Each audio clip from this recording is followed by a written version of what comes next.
Welcome everyone to today's session with program staff from our Humanities and Languages subject area here at Lund University. My name is Audrey Savage and I'm an International Communications Officer here at Lund, working in our International Recruitment Office. So I'm going to be moderating the panel today where we have some fantastic program staff across our different programs here to answer your questions. I want to give a few little notes, logistical notes first of all. So we have a Q&A section in the bottom of the Zoom. So any questions that you have today, we're here to answer them. You can post them there in the Q&A. If you notice that someone has already posted the same question that you have, you can check the little thumbs up button and that will upvote the question in order to send it to the top of the list to make sure that we get there to answer that. And otherwise, I have some questions as well I'm curious about that I'll be throwing out as well. So without further ado, I think we'll get started. So I'd love first to ask our panelists to introduce themselves. So if you could all talk about both yourself and what department and program you represent for us today. So perhaps we'll start with Christina. Thank you, Audrey. So my name is Christina Robertson. I'm the program coordinator for the master's program in human rights studies. Wonderful, thanks. Agneta? Hi, my name is Agneta Ormes, and I am the academic advisor for the Department of Archaeology and Ancient History. And I also take care of our students in the master program for archaeology, theory, and practice. Wonderful, thank you. Helena? I'm Helena. I'm working at the Center for Languages and Literature, which is a very big department, and we have, I think, 6 master programs. I'm representing literature, culture, media, languages and literature, languages and linguistics, and also film and media history. Wonderful, thank you. And Anna? Yes, my name is Anna Burstedt and I work at the Department of Arts and Cultural Sciences, where we have the Master in Applied Cultural Analysis and also the Master in Visual Culture. Wonderful. And one thing I forgot to mention actually in my introduction is I am an alumni myself, or an alumna of the Humanities Humanities faculty here at Lund. I studied the Applied Cultural Analysis program a couple years ago, so I can firsthand say how excellent it is to study the humanities at Lund University as an international student. You might also notice my accent sounds a bit different than the rest of our panelists. I was originally from the US and came to Lund and decided I loved it so much I wanted to help other students come and study as well. So let's jump right in. First of all, I would really love to hear from everyone. Why do you think a student who's interested in the humanities and languages subject area should choose your program? What's kind of the best selling point for your program? And perhaps we'll go around in the same order that we just did. So we can start again with Christina. Thank you. Well, we're a program in human rights studies and not human rights law. And there are not many programs out there if you want to study human rights. That is not an LLM. So that's one thing. I think that's the strongest selling point, but we're also multidisciplinary. So the law is part of the program, of course, because it's an important part, but also history, philosophy, social anthropology, ethics, and so on. Wonderful, thanks. Agneta, how about for archaeology? Yeah, there are many good archaeology programs, even just in Sweden, but most of us have some kind of specialization. That's a hard word in English. And ours is digital archaeology, where we are pushing the front. We recently got a professorship in digital archaeology for the department's founder of digital archaeology, so that is a full semester. And also our program is taught together with students from the different smaller disciplines within archaeology. So we have historical archaeology, prehistorical, ancient history, and also osteology, and they all study together. Not to mention that the actual the field experience is in Uppåkra, which is an amazing cultural place in the late Iron Age, early medieval age. Wow, thank you so much. And Helena? Yeah, our program Literature, Culture, Media have 9 specializations where you study together with students that study other disciplines. For example, if you study English literature or French literature, you have classes together. And you meet also professors from 9 different subjects. And it's the same with the master program in language and linguistics.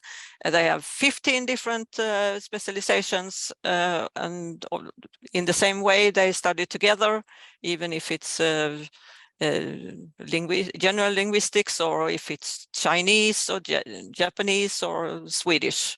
You study together, and it's very international and pluralistic program. And then we have also the film and media history. There is a cooperation between 2 departments.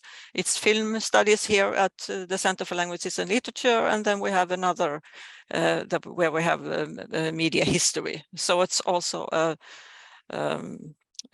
program that with the 2 disciplines working together. So that's the interesting, I think. To cross over those different linguistic disciplines. And Anna, how about for Maka and visual culture?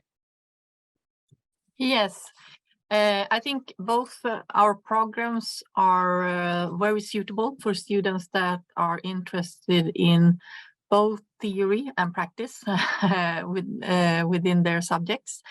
With MACA, for example, it's the applied part, the applied cultural analysis that has the strength of this program. It's quite unique in Sweden with this approach. It's multidisciplinary and it also attracts students from all over the world from very different disciplines that come together and collaborate to develop also new ways of handling human issues today. Both programs also have a lot of possibilities to make your own choices, kind of to find a way. If you're interested in one subject on one perspective of something, you can choose some eligible courses to make your own path into the project. And both programs are also very good, suitable for continuing doing research and taking a PhD, for example. They have shown to be very good preparing masters for continuing within the academics. Great, thank you.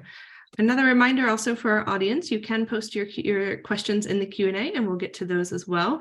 But first, I want to also ask some questions about the application, which of course is open now. So a lot of folks in our audience might be preparing their application or currently applying. So what are some of the most common mistakes that you get in terms of applying for the program and things that students should look out for in order to make a strong application? Maybe we'll go the other way around this time. So we'll start with you, Anna. Okay, thank you. Because we have application where you should send in a letter of purpose, a letter of intent, together with your curriculum. And I think the most common mistake is to write in your letter of intent what you already have in your curriculum. I think you should make an effort to make your letter personal and tell us why we should admit you to the program and what you want to do with your previous knowledge, but also in the future with the knowledge that you will acquire in the program. So I think stressing the kind of, I want to do this because of this is a question that should be answered. And I think that's very important to do that. Definitely. One thing I often tell students who talk to our office is that you should consider it almost like a written job interview, right? Like you're trying to say why you fit the program and why does the program want you, you know? What do you bring to the table and what will the program give to you in return? And also look up what is needed, all the documents needed. Don't come in May and say, oh, I didn't see that I had to upload this. Find out what you have to upload it and do it in time, but because otherwise your application won't be looked upon.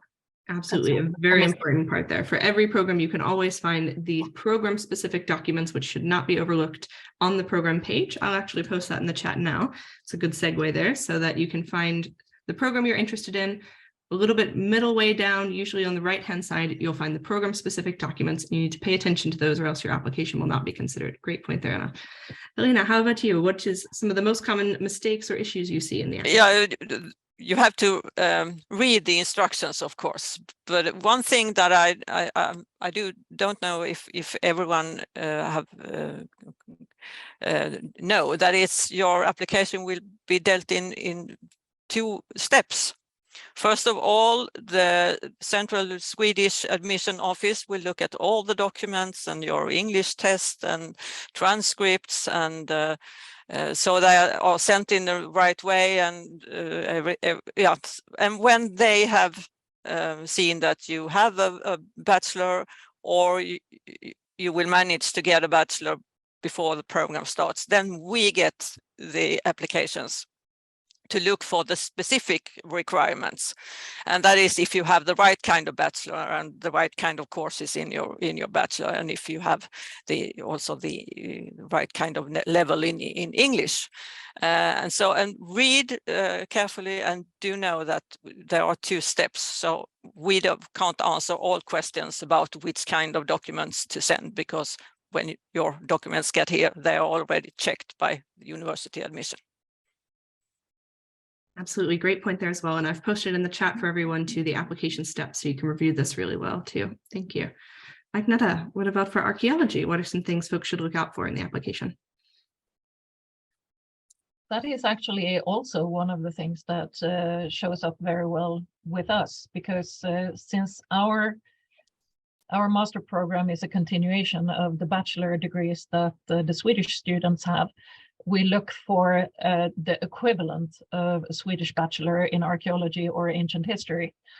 And that means that some of the bachelor degrees out there have different names than archaeology or ancient history, but are still eligible for our program, but some are not.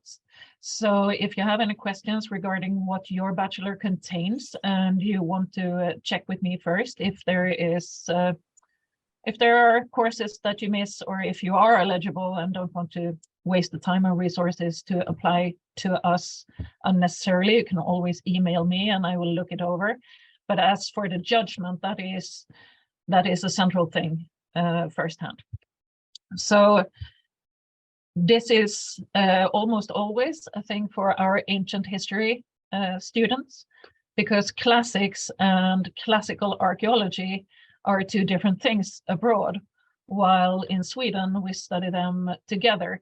So classics is usually the language, and classic archaeology is the archaeology part, but ancient history in Sweden are both. So they sit on top of both, and they study texts, usually in translation, but they also study archaeology and archaeological context and objects. For archaeology, otherwise, it's a lot of objects and a lot of theory and practice. So they get the practice as well. You don't need that much of a field experience beforehand, but you do need to have archaeology to a certain level to get in. The statement of purpose does mean a lot for us as well. You do not apply without a statement of purpose. And we have a word limit of 300 words, so it's very short. And as Anna said, focus on what you want to use our master program for, and what you bring with you into our master program, why our program would enrich your education and make you more competent on what you want to do in the future. Definitely. One thing I would also say that we commonly get or see on our end as well is that you should always write your statement of purpose specific to each program that you're applying to. Never use one statement of purpose for multiple. I see some nods here.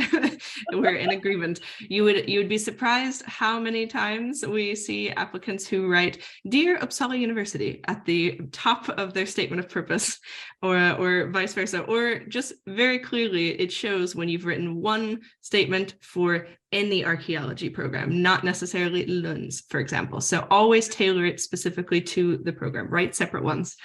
It's very important. Definitely. And Christina, how about for human rights? Well, some of the things, of course, that has already been said, statement of purpose and so on. But something that often happens is that applicants don't read the full requirements, and that is often the biggest mistake. So we accept students with a bachelor in human rights studies, but since there are not that many out there, we also accept from humanities, social sciences, and law. But if you have another subject than human rights in your bachelor degree, you need to have specialization. That could be courses that you've taken, could be a thesis or a degree project, papers, and things like that. But we see a lot of applicants that just send in their transcripts, but there are no courses in human rights studies there.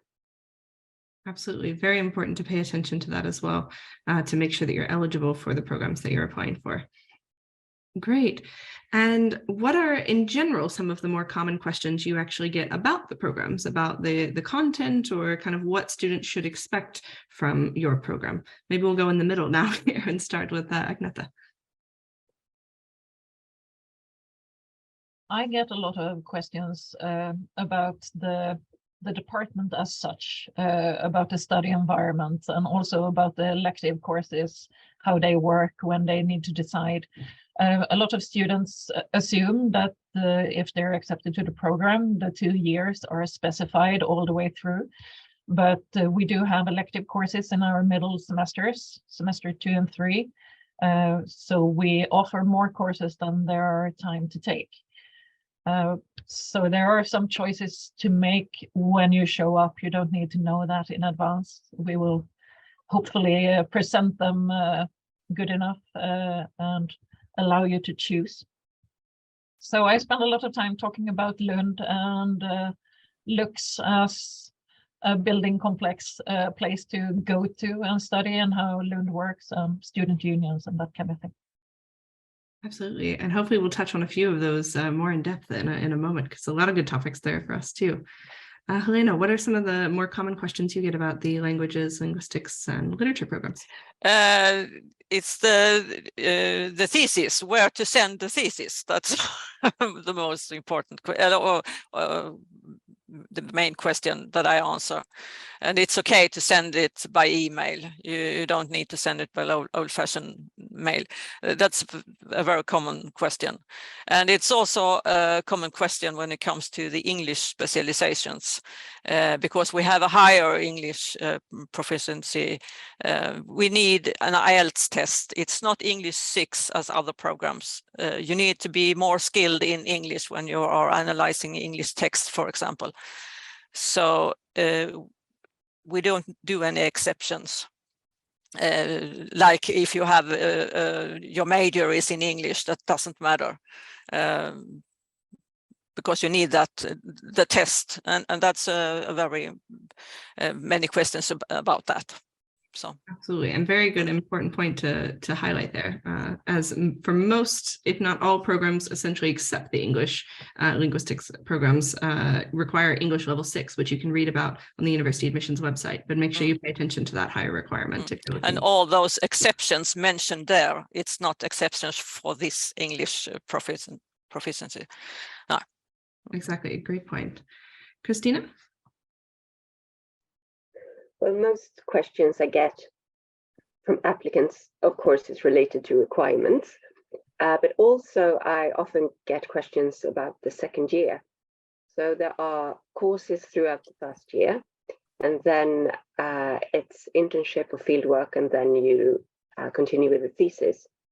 And we advise our students kind of to connect the internship, fieldwork of course also, but internship to the thesis. So there are often questions about, can I choose my own topic? Can I study this or that? And we're open to almost everything as long as it's connected to human rights. And we are research oriented, so it's kind of also the point with the program that the second year students are supposed to work with research, the research that they are interested in. Absolutely. It's great to have that flexibility to tailor things to your interest. Anna, that's something I think that's shared for a lot of your programs. Yeah, I share a lot of with the answer, a lot with the answers already given. One question that we get a lot is if the programs are preparation programs for PhD studies, and they both are, of course.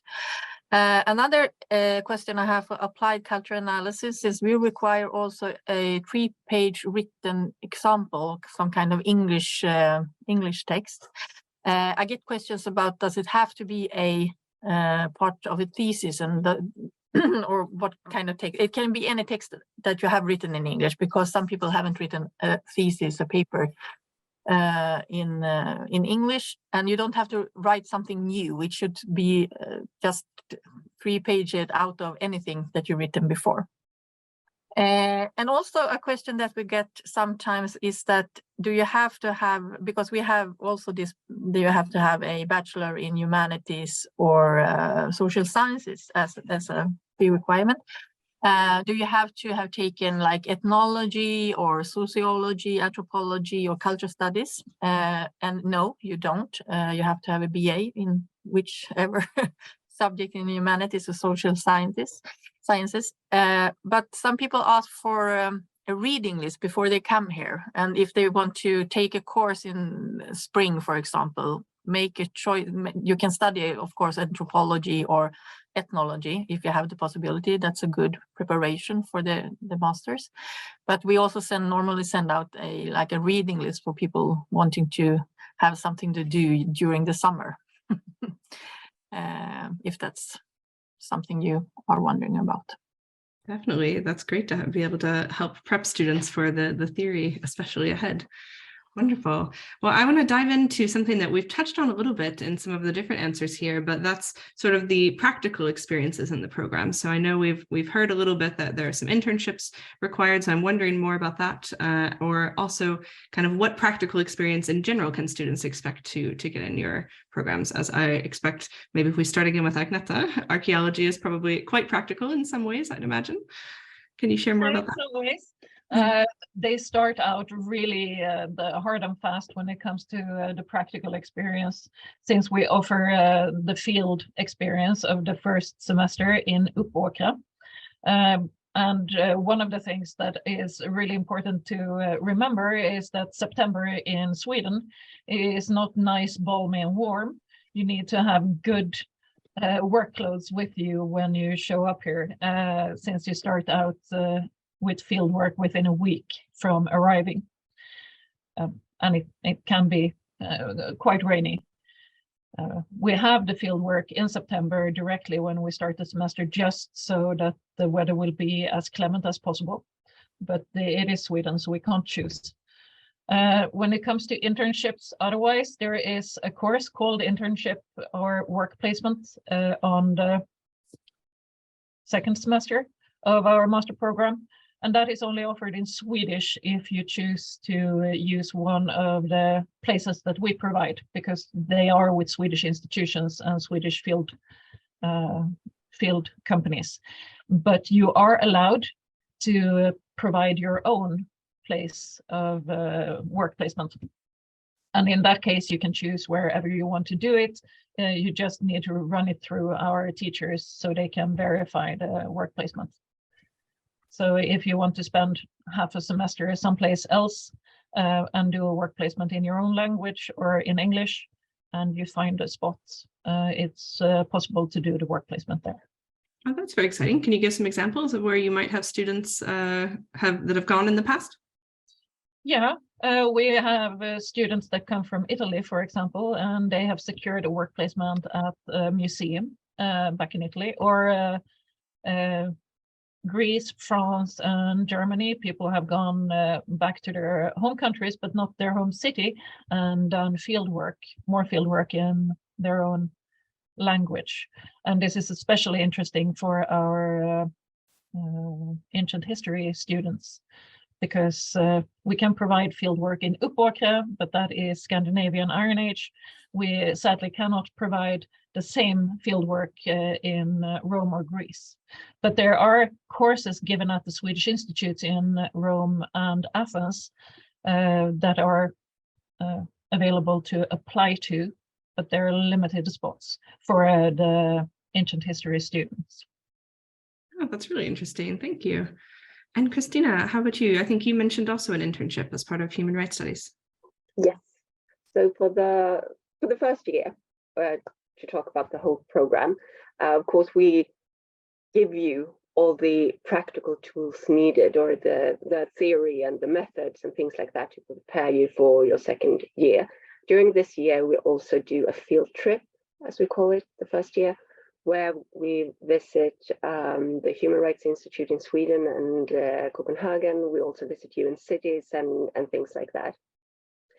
And then for the third semester, students choose if they want to do field work or a field study, or if they want to take an internship or combine the two of them. That is also possible.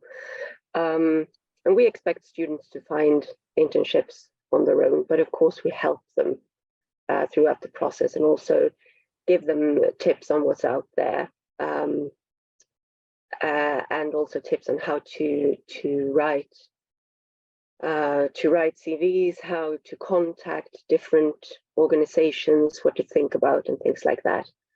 And if a student chooses to do field work or a field study, then of course there are very few limitations, all depending on what that field study contains. Definitely a great way to tailor your experience there in your education, for sure. Anna, how about for applied cultural analysis? I know from experience as a work placement and visual. Yes. I'm not sure.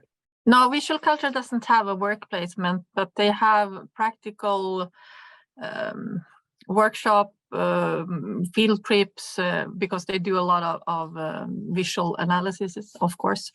I know they go to Copenhagen quite a few times, for example.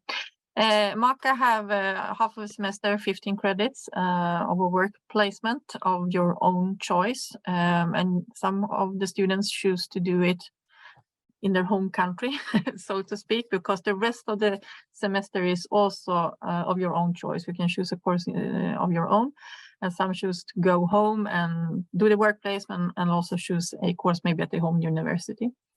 Other people stay here, do their internship in various places. It can be in municipalities or NGOs or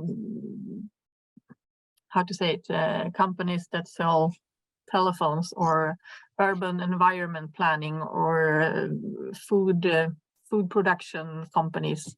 I mean, you name it, you can do, because it's applied cultural analysis, you can do almost everything. But we also have a lot of practical work during the project, not only the work placement, because we work a lot with clients already from the first semester. So you try the theories to a reality already in the beginning. Absolutely. And I think just from my year in applied cultural analysis, we had folks in Palestine, Mexico, Ireland, US, all across the world. So it's really something I think a lot of students don't think about, if it is an option in your program to study abroad while studying abroad, but it can be a really exciting thing, but also staying here in our area. For those who aren't quite sure where Lund is perhaps on the map, we are just 30-40 minutes away from Copenhagen, the capital of Denmark, by train. So we have a very rich area right here in what's called the Öresund region, sort of the south of Sweden and the top of Denmark, with lots of different companies, industries across all of the different areas that we're talking about today that you could potentially find internships and things in. So a great way to take advantage of that. And Hanna, what about any practical experiences that's available in the languages programs? Our programs are mostly theoretical.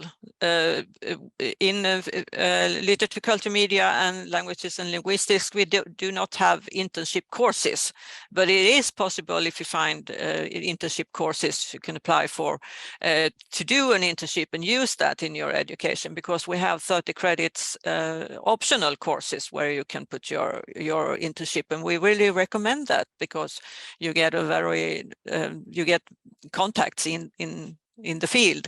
The film and media history have 15 credits internship course, so that they are often doing an internship. Yeah. Great.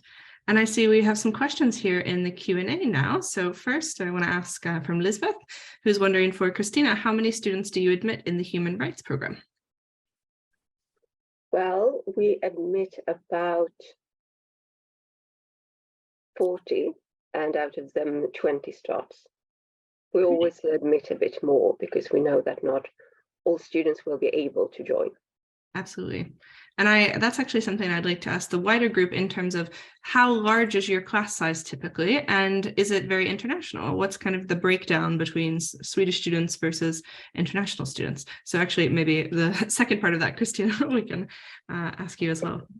Well, if we look for, our program is fairly new. We started in 2019. And if we look over the 3 years, it's about 80% international students. Wonderful. And 20% Swedish. And then, of course, 1 year it was 90-10. And I think this year, I think it's 75% international students, or 77 or something like that. Okay, great. Maybe an easier thing rather than going around is to say, does anyone vary too much from that, from having quite a larger percentage international? Agneta does, so we'll go to you next. We only have 20 spots, and about half are international. Okay, but still quite a large amount. That's great. And Hanna, the language programs are usually a bit smaller than 20, I believe, for each specialization, but perhaps you can share more. Oh, you're talking to me? Yes. Yeah. Yeah, we admit about 20 to 30 students in the language and linguistics and the literature, culture, media, and that's all specializations. And half of them are international. It's a bit difficult to know which students that are international when you have studied in, you can be Swedish, but you have studied in England, or yeah, but 50-50, and also film and media history, there are but fewer students, but also half of them are internationals. Definitely. And Anna, you were nodding, so around 20 perhaps. And yeah, we admit it's the same situation as for Christina. We have to admit a larger number that we want to end up with, because people get admitted to other places. I don't know why they choose that instead of us, but they do. And personal reasons, of course, and visas and economy and everything. So we want to end up with 20 to 25 students in the end. So we admit maybe 40 as well. It depends on the variety of applicants. And it's also very international. It's 80 to 90% international students for all over the world, I would say. We still have some countries on the map that we have to cover, that we haven't had students from certain countries. So we encourage people to apply from all over the world, of course. Absolutely. And I can say, as a former student, I think that was one of the most fantastic parts of studying at Lund, was having such a diverse international community in the classroom. So you really learned from each other, I won't say just as much, but quite a lot in addition to what you're actually learning from the professors, which was really such a rich environment. And then adding on top of that for the programs that are a bit more interdisciplinary, learning from people from different academic backgrounds as well. It's really fascinating. Another question we have here is about scholarship applications. I've posted a link for you there, really, in the chat. I don't want to talk too much today about questions that are outside sort of the realm of the program content, because we have a lot of other sessions that you can attend about that. But the very quick answer to that is scholarship applications open after the main application closes, and you must make an application to the university before you can apply for a scholarship in February. But I'd refer you to the link I put there in the chat to learn a bit more about that. But we have a couple questions here for you, Helena, about language and linguistics from an applicant. Dai is from Japan and has 2 questions about application materials. The first is that she will complete writing her thesis around the beginning of February. Is it late if they send the thesis by email around the beginning of February? Last day to complete the application is usually the 1st of February. But then it's also possible to send it a bit later, but do keep contact with the study counselor that are responsible for that program just to check, because if we know that the thesis is on its way, we can sometimes tell you, you can send it later, but not later than this day. When it comes to your transcript and English tests, and so that's 1st of February, it's the deadline. It's the program specific documents we can deal a little bit with. Yeah. Absolutely. And that's a very good point. February 1st, treat everything as February 1st, unless you have written and gotten permission from a program coordinator otherwise. And the second question here is that they're applying to the specialization in cognitive semiotics and general linguistics. Should they write 2 summary sheets separately or write 1 summary sheet with the 2 specializations, since they're closely connected? Summary sheets. I don't know. I'm not really responsible for that program, so I can't say. But it could be a good idea to send an email to the study counselor and ask. Absolutely. So I'll just put the link here again for the subject areas in the chat where you can find the programs. From our perspective at the recruitment office, I would say you can never go wrong writing 2 separate ones in a worst case scenario, but you could reach out to the program coordinators of those specific specializations to see. Great. Something else we also heard a little bit briefly about, I think from Agneta, was the actual facilities. So the fact that Lund, the Humanities and Language programs are right in the heart of campus in 2 main buildings called Lux and Sol. So I was wondering if anyone would like to share anything more about kind of the facilities that students have access to, the libraries, what can students expect actually on campus now that we're here and fully on campus again after a few years of a little bit of home learning. I guess I'll leave that up for anyone who would like to share. Sure, Agnes. I do a tour with visiting students when they come to see where they're gonna study, so I can give you a brief version of that. Archaeology department is in the part of the humanities called Lux. So it's 3 older buildings built together by a main area in glass and steel and outdoor environments in atriums.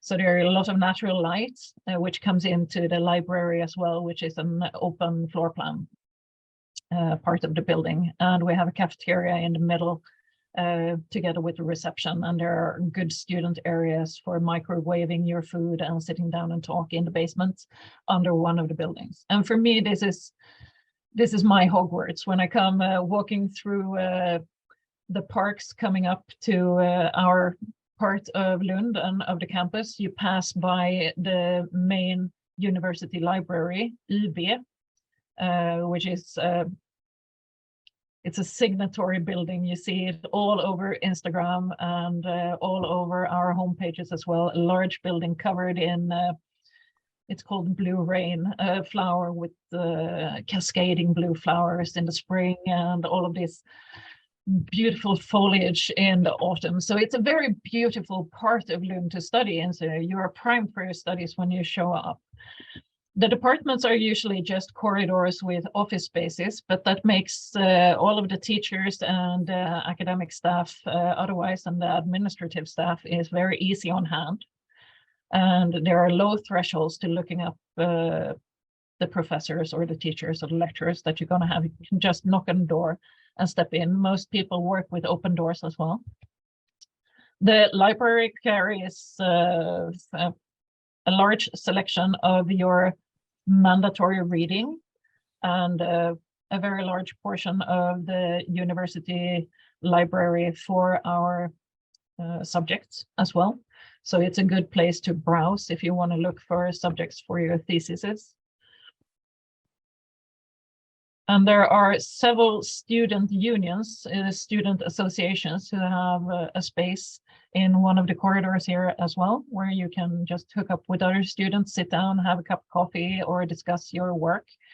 So there are social environment even within Lux buildings, not just out in Lund in general. But Lund as a city is so small and contained that you can walk almost everywhere, even if biking is preferred. And if you do bike, buy 2 locks, because this is a student city.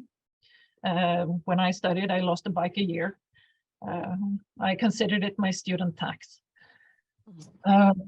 And there are a lot of student organizations otherwise which comes into campus. So you get a large network of other students when you start out that you can ask questions and hang out with. Wow, a fantastic summary. I don't know if there's really much to add. Yeah, it's a wonderful place to study. The only thing I'll maybe tack on there is for anyone who maybe isn't quite sure what a student union is. Student unions are essentially what it sounds like, the way that jobs have a union. You have a union as a student here at Lund, and students are very involved in sort of the actual kind of facilitation of education, and the unions are there to essentially help you if you ever have any questions or concerns regarding your education. They're there to advocate for you and to kind of take up any issues at hand. You can also get involved in the unions and have really great sort of work experience while also like meeting other students and getting involved. So that's a really special thing, I think, that shows how much Lund protects student rights and your experience as a student here in Sweden. Awesome. Well, you talked also a bit about the open door policy for teachers and lecturers in Lund. So I'd love to also hear more in general about the faculty kind of relationship between professors and students. It can be quite different for some students, depending on where you come from, I know at first. So would someone like to share a little bit about what that's like in your department?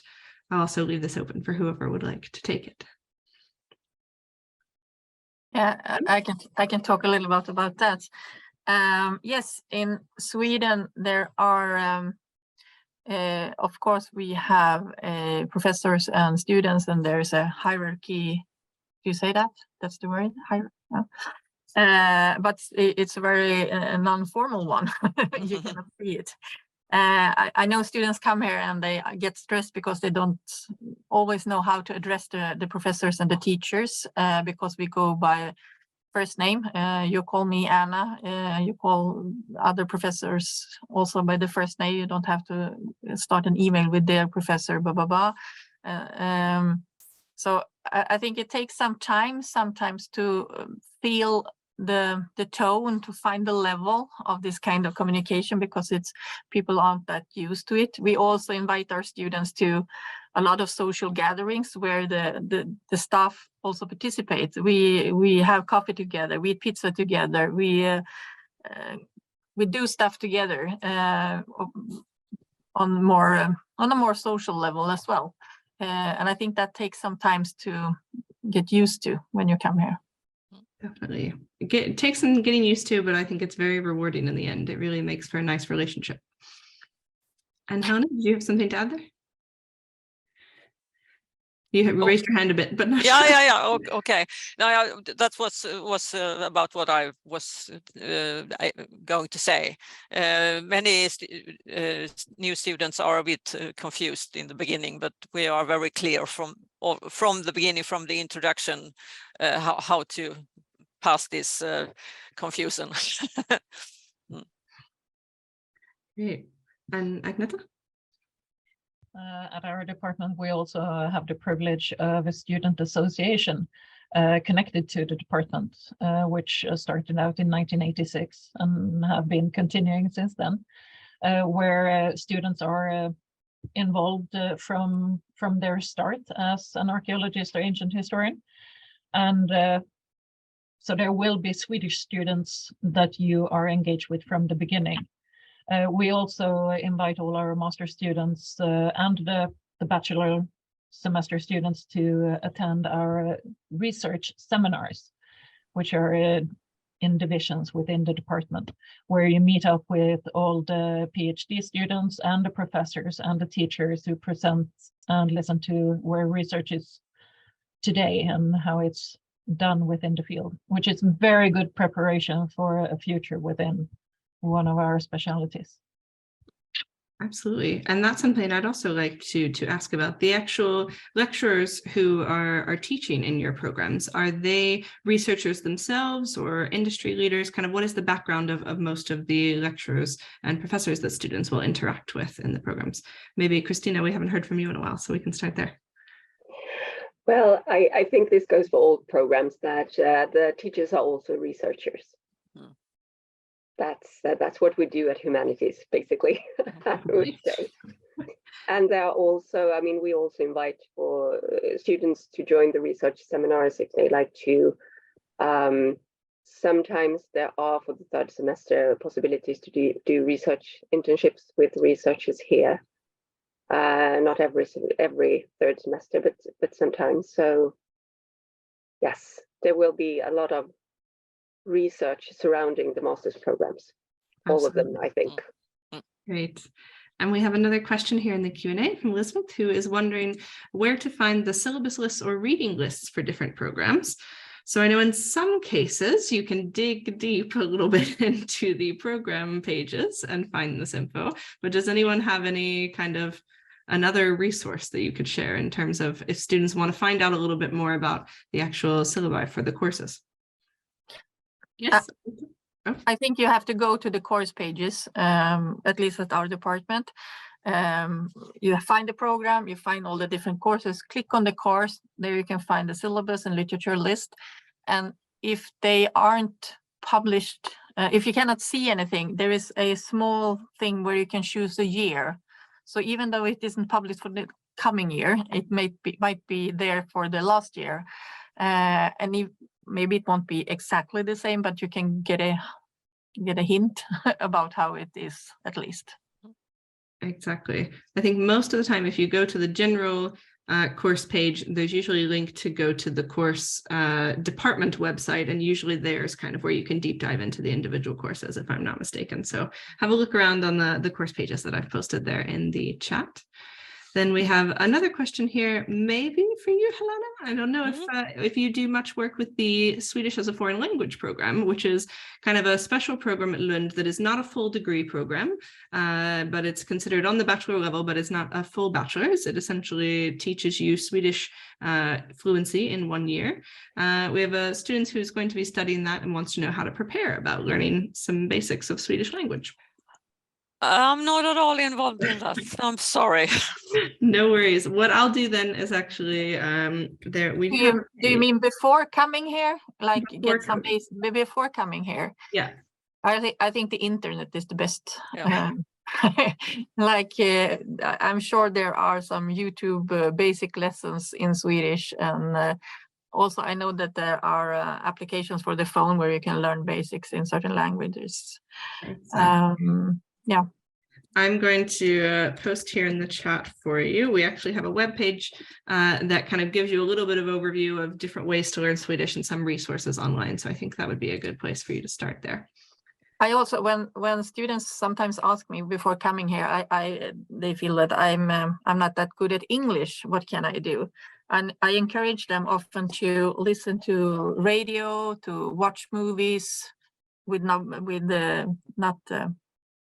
subtitle. Thank you. And read literature. I mean, if you don't know any Swedish, that might be difficult, but there are easy reading books, for example. So try to get it into your everyday life. Then you unconsciously will learn something. Absolutely. Great tips there. And I know it's something that quite a lot of students who aren't studying the Swedish language program, but are coming for a regular master's or bachelor's degree, often wonder about learning Swedish on the side. So that link that I posted also can tell you about some of the options there, such as Swedish for Immigrants, which is a free Swedish course offered by the government when you come, if you want to pick up a little bit of Swedish language on the side, just to integrate in the culture, or perhaps you want to stay for work afterwards. It's always a good idea. But speaking about work afterwards, we're coming close to the end of our time here. So first, I will say if anyone has any last questions in the audience, please go ahead and post those in the Q&A. But perhaps we can also share a little bit about what are kind of some common things that your programs prepare students to go on to do after their studies. So I know, Agneta, for you, probably it's quite obvious that if you study archaeology, you're going to become an archaeologist. But perhaps for everyone else, we can touch on this just a bit. Maybe Christina, we'll start with you. What are some common kind of career outcomes for human rights studies students? Well, there's really a need for human rights experts out there, and most likely that will continue. So there are various things that our students do after studies.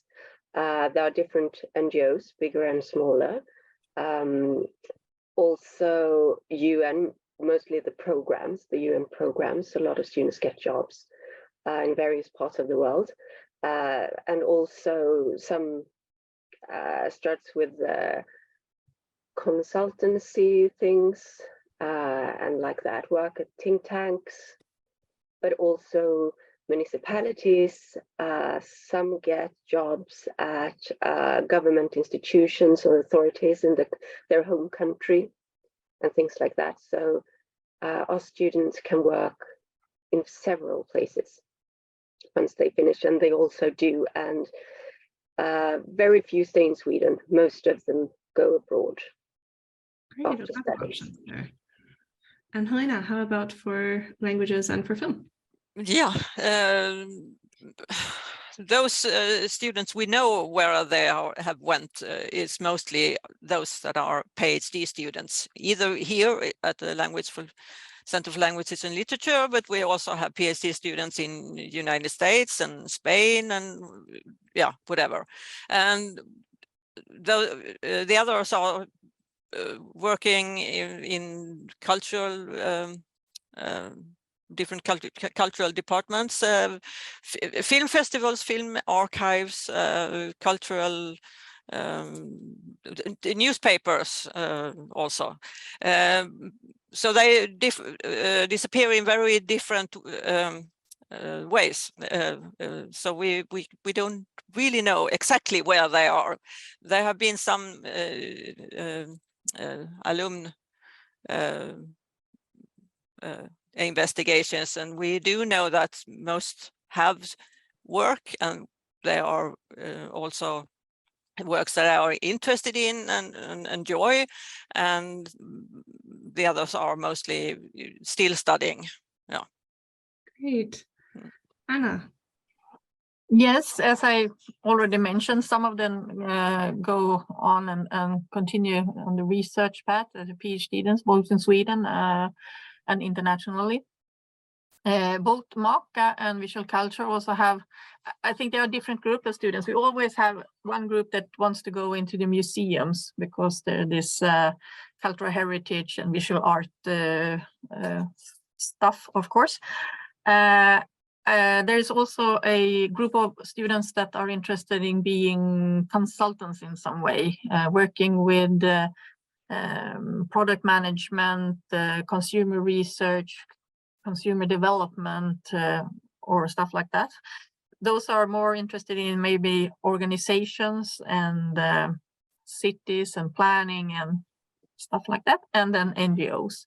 So I think because it also depends on the background that you have when you come into the program, you might want to, you have probably a vision about combining these, and then you want to continue maybe on that path, or you learn something completely new that you want to do. Of course, that's also possible. But I think you can, I mean, we have people that work on museums, we have people that work on large food companies on a very international level, smaller cultural heritage or event planning or urban planning. So I mean, it's very difficult to say, but I think everybody has the need and to employ students from the humanities all over the world. Definitely.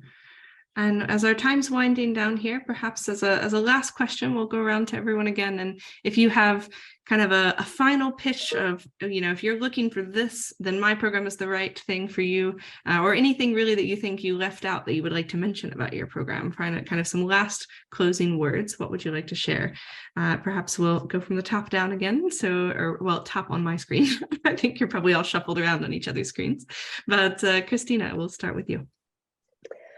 Well, I don't have anything specific about our program, but I think that since we talked about looks, we talked about the Faculty of Humanities and things like that.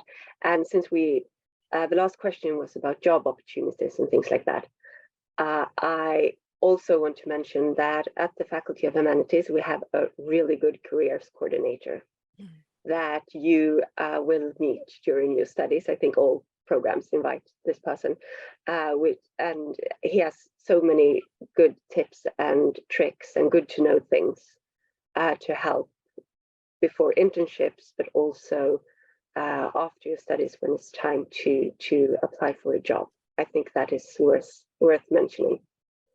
Definitely a very good point there as well, to get that career help. And there is also a general career and alumni network that you can take part in, but it's great to have that specialized service in humanities. Agneta. Well, apart from our specialization in digital archaeology, which we're alone to have in Sweden, it is my firm belief that we have a really nice and friendly department where it's easy to fit in and it's easy to get to know people all over the subjects and department and students combined. We used to say that we're educating our future colleagues, and I really think that that is something that we feel when we interact with the students. Absolutely, that's wonderful. Helena. Yeah, well, I will also say something about the study environment. You have heard about Lux, but the Center for Languages and Literature are also 3 buildings built together with a cafe and a library. And the students are here a lot, studying in small groups or even after the lectures. And we also, the student union, also have a language cafe here, where you can hear languages from all over the world, and it's very interesting. So Wonderful. And Anna, we'll close out with you.